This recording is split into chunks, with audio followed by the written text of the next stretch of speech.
everyone, it's Katie. Welcome back to my channel. Welcome back to another edition of Cabin Fever Fun. The Cabin Fever Fun playlist is growing. I will link it below. It's got a few videos that I've already made, as well as some videos from a longtime subscriber from the WODS channel. She is really funny.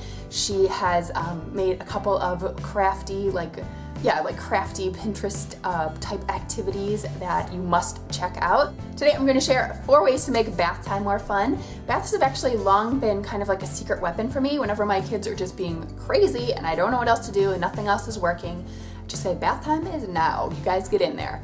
I think maybe because it's a sensory experience, baths can either be really calming or they can be just a lot of fun. And the best part about it is that it's sort of like a parenting break too. You know, you get to kind of, you're gonna watch your kids, you're gonna help them get clean or whatever, but you get to kind of just sit there and chill for a little while and the kids are safe and you get to just kind of like take a minute. A few drops of essential oils or some music are great for kind of setting a tone, getting a vibe going, whether you want that to be peaceful or something a little bit more energetic, that's up to you. Whatever kind of mess happens in the bath, the cleanup is pretty easy. Idea number 1, this is something my kids love and it takes absolutely no prep on my part. It is just playing with shaving cream in the bath. Of course, your kids have to be old enough to not just put it straight in their mouth, but we will spray this on kids' bodies, we'll spray it on the walls, we'll work on shapes and letters and numbers and things like that. You could pour it into bowls and, you know, color, use food coloring to make shaving cream different colors, and then the kids can finger paint like that. My kids love to just kind of rub it all over themselves, make little beards. Because shaving cream dissolves pretty fast in the water, we'll usually do this in the dry bath and then turn on the water and kind of rinse everything away and do like the water part next. Idea number 2 is to use ice in the bath. You can use like a special ice cube tray or a regular ice cube tray. Again, you can use your food coloring and, you know, do ice cubes of different colors. You could do half red, half yellow, and do a little bit of color theory. When the ice cubes dissolve in the bath, the whole bath turns orange, so kids kind of get that component. Our favorite way to play with ice is actually to use a big balloon. This is like a normal sort of party balloon, nothing special about it.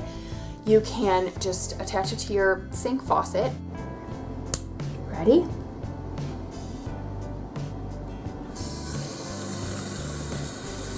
Oh boy.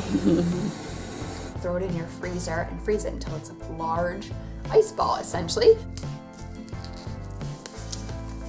Ta-da!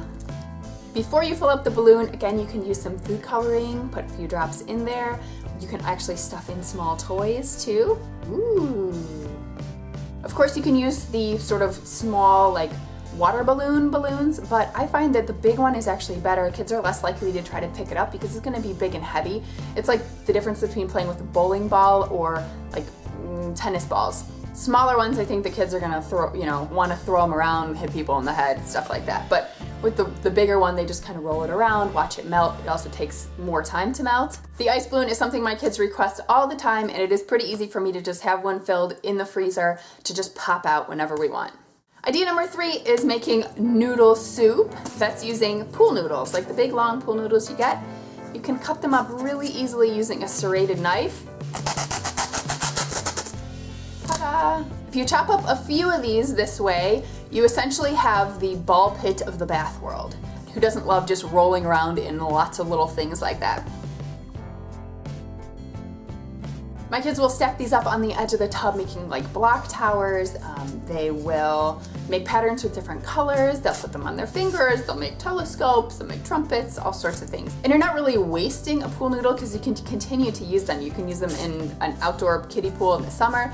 You can dry them off and put them into like a pack and play in the house. Oh my gosh, how fun. The kids like to kind of thread these on ropes and make like a giant necklace, or put them on sticks or dowel rods, and hey, then you're practicing motor skills.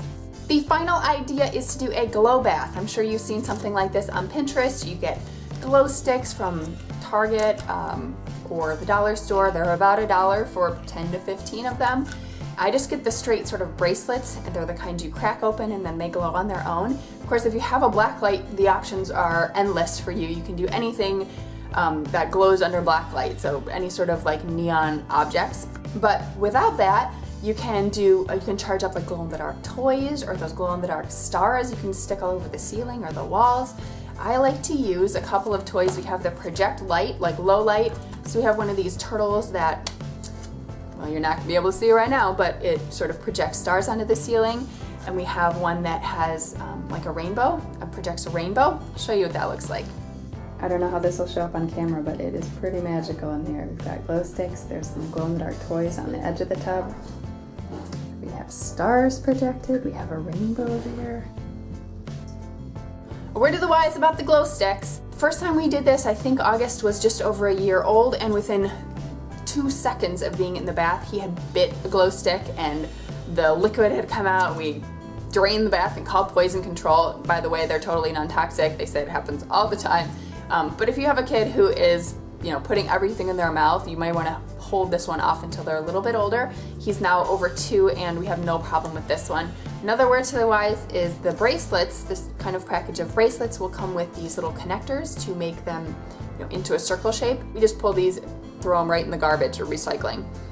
Because not only are they like a choking hazard, but they'll probably clog your drain. So get rid of those. Those caveats aside, this really does make for a special experience to have the lights off and to have things glowing. This is the one where Alice will just say the whole time, "This is too cool, Mom, too cool." So those are the 4 fun ways to make bath time, playtime, anytime. I'll be back next Friday with another idea for indoor fun during these cabin fever times. There's really only so many hours you can possibly play with Play-Doh. Again, if you'd like to get in on this action, make a video of your own ideas, I would love to see them and I'd love to add them to our playlist. Thanks for watching and have fun!